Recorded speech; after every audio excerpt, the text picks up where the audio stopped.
SERV stock, is it the right time to buy? I'm going to answer everything around that in this short 1 minute video, so watch till the end. With SERV Robotics, we're sitting at approximately 858, like 9% down for the day. So with SERV, this is how my chart looks like.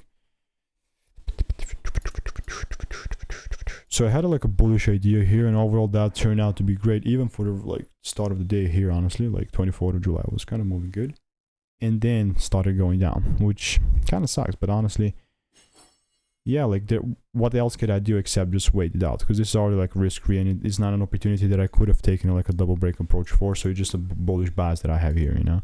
So like I said, we're gonna see what's gonna happen because it's risk-free. There's nothing else that I would be adding here. I'm just trying to test out the range. That's it, man. Like,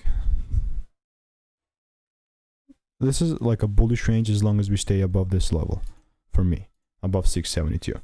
And if there's like continued double breaks that I could still take higher, I would do that too. But yeah, super risky because the trend already kind of went up. You know, I'm just trying to milk up the bullish, you know, thing. But yeah, if you want to learn the strategy for free, check the first link in the description. See you in the next one.